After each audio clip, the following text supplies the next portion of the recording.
Basically শ্রীরামপুরে রথযাত্রার পর যেটা সবথেকে বড় উৎসব বা সবথেকে বড় মেলা যেটাকে কেন্দ্র করে বসে সেটা হলো এই শীতলা পুজো। চাতরার এই শীতলা পুজো বহু প্রাচীন। এটাকে ঘিরে 4 দিন ধরে চলে এখানে মেলা। বহু দূর দূরান্ত থেকে লোকজন আসে। আমরা গিয়েছিলাম সপ্তমীর দিন অর্থাৎ গতকাল, আর আজকে হচ্ছে অষ্টমী।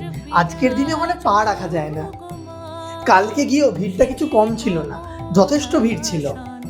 ভিড় ঠেলতে ঠেলতে গিয়ে অবশেষে পৌঁছলাম যাকে দেখার জন্য এসেছি তার কাছে, আর ইনি হলেন আমাদের এখানকার শীতলা মা। টুকরো টুকরো ক্লিপিংসে দেখতেই পাচ্ছেন যে ঠিক কতটা ভিড় হয় এখানে। খুব একটা বেশি কিছু খাইনি অবশ্যই মেলা থেকে, ওই জিলিপি ফুচকা এইসবই খেয়েছিলাম। তবে অবশেষে যেটার দিকে চোখ পড়লো সেটা হচ্ছে এই হান্ডি পিৎজা। মাত্র 60 টাকা দাম নিয়েছিল, কিন্তু টেস্ট ছিল অসাধারণ। আর কিন্তু দুদিনেই মেলা থাকবে, পারলে ঘুরে আসুন। টাটা।